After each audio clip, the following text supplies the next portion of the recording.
Can you even see the top of my head? I don't know why that's important, besides just like general aesthetics. The top of your head is ridiculous.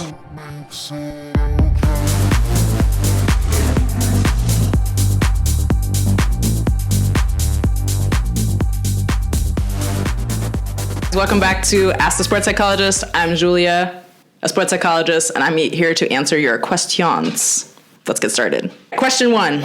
Keep wanting to start a meditation routine because I know it's good and it helps. How? Start small. Start as small as humanly possible. A lot of people, when they're starting a meditation practice, tend to think they need to sit down for 5 to 20 minutes per day or even longer and just think about nothing. And that's meditating, and that's going to be the best thing that they can possibly do, and that's what high performers do. It's not. What we actually know from research is that meditation and a meditation practice can have huge benefits even after 2 weeks. For example, regular practice over 2 weeks to 2 months can actually change the structure of your brain. People who meditate have a slightly different brain structure because there's some parts that are going to be thicker than other parts, for example, different types of matter, but that's not where it ends. And we can get the benefits of meditation without just trying to think about nothing for like half an hour a day. We don't need that as a practice. You can still get the benefits of the practice by bing, bing, bing, bing, keeping it short. Keeping it short is going to be way more helpful because you will likely do it longer and you'll likely keep up with it more, as opposed to being like, oh my God, I have to find 30 minutes every single day to just sit there. And ultimately, it's probably going to get boring and might get frustrating. And so my best number one tip is truly to keep it simple, start small, and say, hey, where's a 20-second task where I can think about my breath? Literally opening the door, something you do 1,000 times a day, where we don't mindfully go through that in any way whatsoever. We just open the door because it's a habit. It's something we're very practiced in, something we do all day. So we are starting the practice of meditation by mindfully going through life in small doses. For example, again, I'm going to open the door, which is something I do 4,000 times a day, but I'm going to think, stop, observe, breathe, focus my attention on the breath, and then feel how it feels and observe the task of opening a door, myself opening a door. It takes 10 to 20 seconds, not long at all. And that is a true practical example of mindfulness meditation. Another way we can do it is, for example, setting a timer for 1 minute while we're drinking coffee or water in the morning or eating breakfast and just mindfully drinking the coffee, like observing how it feels to put the cup to your lips, to swallow, to feel it going through your esophagus, to feel how your stomach feels while you're eating food, just to notice temperature, just to observe your thoughts. Like, we can really start small. There's no reason that it needs to be an extreme practice of starting with 5 to 20 minutes every single day and forcing yourself to do it. As soon as there's some level of force, you're probably not going to want to do it anymore anyway. Just remember, completely normal for thoughts to wander. You're already winning by being able to redirect your thoughts back and then focus on your breath. So we're going to get distracted, legs walk, the mind wanders. It's just the way things are. It is nature. Instead of trying to fight the brain and being judgmental about, oh my God, you did it again. You are somewhere else. Oh my God, we're writing the shopping list again. The win is acknowledging that you got distracted. Being able to say hello and bye to that thought, and just without judging yourself, without being super upset, without allowing it to turn into something that it's not. Just redirect the focus of your attention back to your breath. The breath is really important. It's called an internal focus or an internal anchor. And there's also external anchors, for example, using guided meditations, the sound of somebody's voice, binaural beats, listening to ASMR, or listening to like waves flowing. And theoretically, we can also meditate to that, using that as an anchor. And then when we get distracted, moving our attention back to that. Ultimately, we want to learn as well, if not in combination, if you really can't do an internal focus, with a combination with internal focus, because that's our breath, and our breath does not change. Once you've stopped breathing, you can't meditate anymore anyway. So while you're alive, you're going to be able to meditate by focusing on your breath. That does not change. We don't have to force it. We don't have to judge our breath. And it's something that we can always turn to. There won't always be an MP3 with somebody's voice on it that you can turn on and listen to in the middle of a competition. Your breath is always going to be there. And if it's not, we have bigger problems than whether or not you can meditate. Find small moments in the day while you're driving, while you're taking a walk, while you're going to the post office, or even going to the post box and opening it. Maybe every single day, those are the 20 seconds when you open that, or when you open the door, or when you make your breakfast in the morning, where you focus on just being there. There's nothing else to do. The best thing you can do in that moment is just be there with your thoughts, observing without judgment, while shifting your focus always back to the breath. And that's the essence of a meditation practice that can be really, really helpful in a sports performance context, because it doesn't take a ton of time and it's a regular part of daily life, as opposed to having a practice that only happens in one specific, very controlled context. So you're actually training yourself to be a lot more flexible with your practice, which is going to be really helpful for sports performance purposes later. Second question, your top 3 for learning to control/change the voice/noise inside my head. So recognizing it is a good first start, that you're having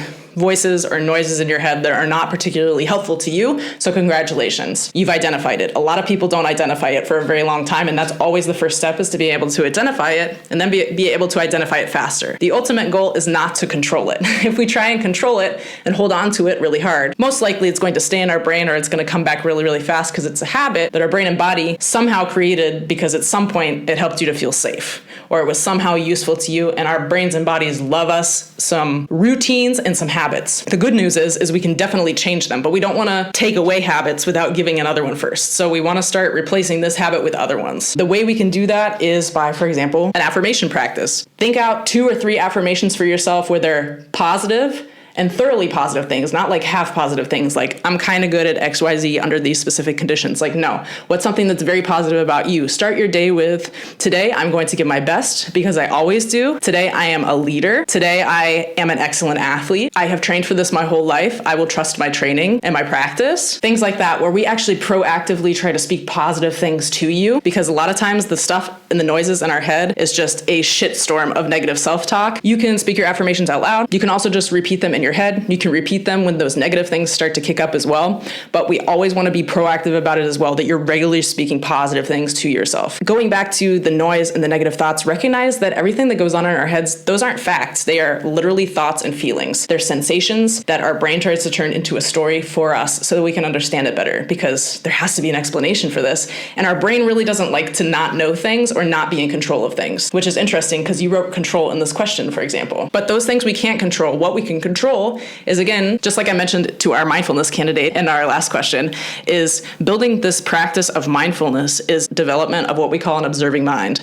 Essentially the ability to step back out of the constant flow of thoughts, information, sensations, to step back, observe all of those things happening.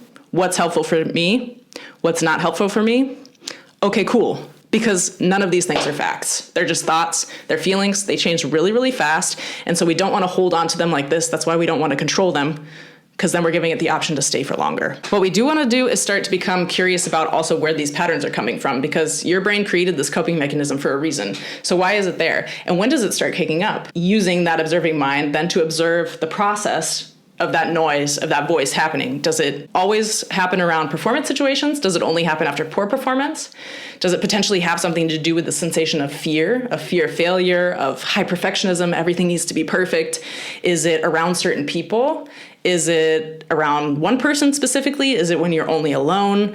Is there shame attached to it? Is there imposter syndrome attached to it? Like, what is being said and when does it kick up? And again, just being curious, not trying to judge or change those things, just becoming more aware. And once we become more practiced, we want to actually learn how to reframe those negative thoughts into positive ones. Instead of, again, trying to control and fight off that thought that's saying, you are a terrible athlete, why the hell are you even here? Before we grab hold of that thought and say, oh my God, here we go again with the negative self-talk. Allowing that thought to pass by and say, on the other hand, everybody has bad days. And also, I've trained my whole life for this, so I am ready. You don't have to have a thorough monologue with yourself, but you get what I'm saying. It takes a little time and practice at the beginning to be able to reframe. That's why that's not exactly the first thing that we always work on, reframing things. We want to first be proactive with our affirmations. Again, giving ourselves something before we take a habit away, observing and being curious about where this pattern even comes from, and then becoming more aware about when it's possible for it to kick up and being more proactive around those situations, and then learning how to reframe those negative thoughts into positive ones, even if we feel like they are not true. And lastly, this can be helpful in short-term situations where you haven't really practiced this before, because all of these psychological skills that we are talking about in this particular episode that all happen to revolve around mindfulness, haha, I planned that maybe, is that yes, they have to be practiced in advance, but on the day of, if you haven't practiced anything else, it can sometimes be helpful to talk to yourself like you are your favorite coach, coaching your favorite athlete. Your favorite person ever is coaching you. And of course, they're going to say nice things about you. Think about your favorite coach, the best coach experience you've ever had, or your favorite teacher, or just be the coach that you needed and try to coach yourself in your head like that coach would coach you. Or you coaching your favorite person, your favorite athlete, any way you need to spin it. Sometimes that can be helpful. It really is important to work on these things in advance, thoroughly, for years before they become really, really, really effective. Remember, it's the same as physical training. We really have to work hard for these skills to work. Third question, starting my third basketball season with 30 years old. I'm losing focus in the second half. Any tips? The mind is doing what it is doing, wandering around, being like, hey, what's over here? Hey, what's over here? Why do you want me to focus for all of this time, especially in basketball where that buzzer, man, it will keep you going for a while. So you recognized it. That's the first step, and that's a win. This is also a great situation in which mindfulness could be the solution, and likely is. So practicing mindfulness, developing a habit, again, like we talked about with the person in the first question, of short bursts of mindfulness where you can always come back to the breath before you go somewhere else. So again, you have realized when you're becoming distracted. Awesome. Redirect your focus to your breath and practice that in your real life, not just on the court. The noticing will become a lot easier and the redirecting will become a lot easier, more efficient, way faster as well. Distractions will become more clear to you where they're coming from. Once you've done that for a few weeks, you can also then be curious about where those distractions are maybe coming from. Do you know when it's coming when you're exhausted or when you're really hungry or when maybe the team isn't doing so well? Or is it always coming in the third quarter? Are these distractions external? Are they internal? Are they my thoughts? Are there things that are going around outside? Is it something that's going on with the team? Like, where exactly is it coming from? But that's not the primary thing. One skill that's really good for this is basically labeling your quarters and having different kinds of focus. Like if we break down your quarters into parts, like in the first quarter, your major focus is offense, for example, or it's team support, or it's eye on the ball. And the second one is maybe timing, being in the right place in the exactly right moment, always being open. Maybe the fourth is like super aggressive playing, and then by having basically a different goal or a different focus through each quarter, you can help yourself not get bored because the brain sometimes just gets bored. But again, ultimately, your breath is going to be what we really want to link back to because of that internal focus, ultimately going to help your brain be a lot more efficient on the court. I understand it's hard. This is something we work with our goalkeepers on all the time where they have to be alert for 90 to 120 minutes, which is absolutely wild to keep your eye on the ball for that long when you have very little to do. But this can be a really, really effective way to do that. That's our video for today. I hope that was really helpful to help you understand psychological skills training and why they have to be trained in advance. If you train them right on the court, right before you're about to play, right on the pitch, right on the rink, we're going to have a hard time and you're probably going to be disappointed. So train them in advance. It needs a lot of training in order to be utmost effective. Give it a try. Let me know what worked for you. Let me know what your questions are, and we'll see you next time for our next video. Bye!